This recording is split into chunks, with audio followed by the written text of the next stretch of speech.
This is not a Ford Maverick. This is my 2013 F-150, and I'm coming to you to explain Ford's justification for not giving me a truck.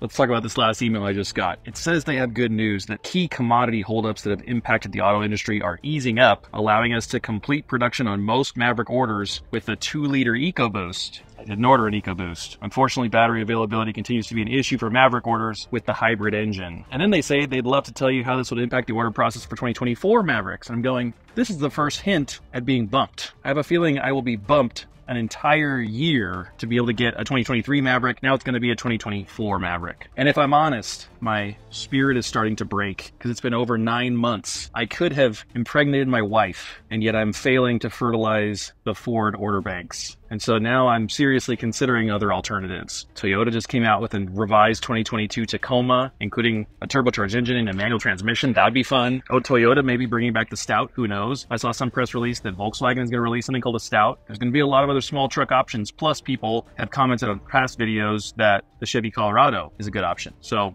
stay tuned. I'm ready to make a switch. But to be able to do that and to make this switch, I need your help, because what I'm looking for is a hybrid or electric pickup that gets at least 40 miles per gallon. And the problem is there's very few of those out there. Even the new Tacoma that you can get in a hybrid isn't really built for mileage as much as it's built for performance and power. And the base model Tacoma with the turbocharged engine, I think would be decent mileage. Or not talking about 40. So really what we need then is a small EV or another small hybrid pickup, and those just aren't out there yet, to my knowledge. So if you come across this video and you know of a truck like that that's out there, leave me a comment, because I don't know of anything that's even remotely able to achieve the kind of mileage that a Maverick hybrid can achieve while having a bed. Now, I could have some kind of wagon-y SUV type vehicle, but let's be honest, I'm in construction. I've got to have a bed. That's what we do. We use our beds to put all kinds of stuff back there, and I have to have that. I have to have tool storage. But oh, how the turntables. Because check out this email from Ford.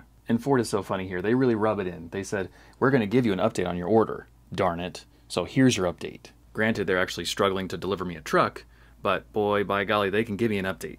So it says, as promised, we're giving you an update on your order. And then they explain this crazy process, which is basically, you've already got a 2023 ordered, but if you don't put in an order for a 2024, you're probably not going to get a truck, because they're going to start building these trucks, the last slew of 2023s, between July 17th and October 31st. And if my 2023 model year truck doesn't get built in that time window, and if I forget to place an order for a 2024, when those order banks open up, not getting a Maverick. Period. It's not happening.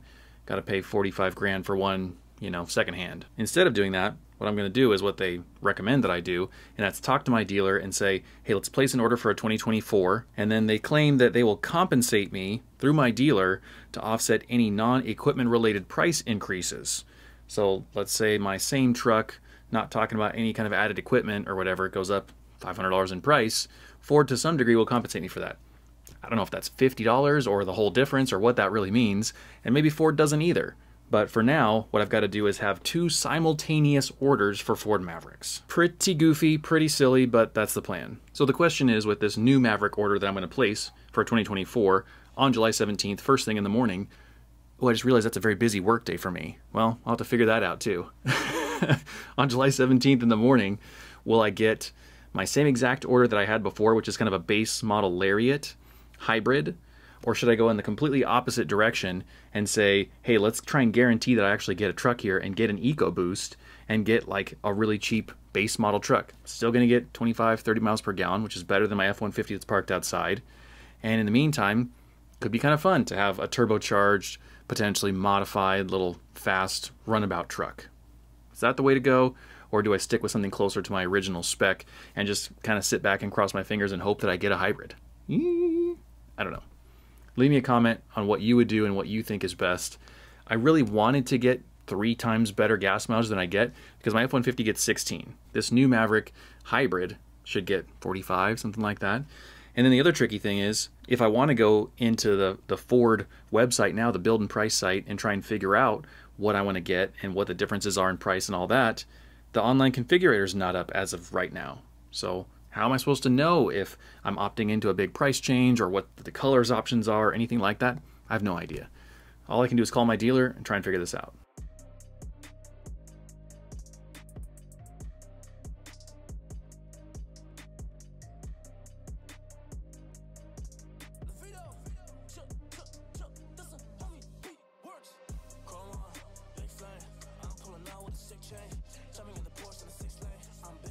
Now, up until this point on this channel, I've been making a lot of Maverick related videos because I'm excited about getting mine, but that's not my goal and my intent for being here. If I'm honest, I want to be an automotive journalist. I want to be an Arizona small town version of Jeremy Clarkson, of Matt Farah, of Chris Harris. The long and the short of it put into one sentence is, I want to be paid to drive cars for a living. Preferably sports cars, preferably things that are fast and interesting and exciting. And I think this is really the first time I've said that out loud. And so I've got a long road of potentially upwards of a decade to get there. But if you want to watch that journey and to see if it's possible, if I can get there, if I can someday be paid to drive someone else's car and potentially destroy its tires, then subscribe. Let's go.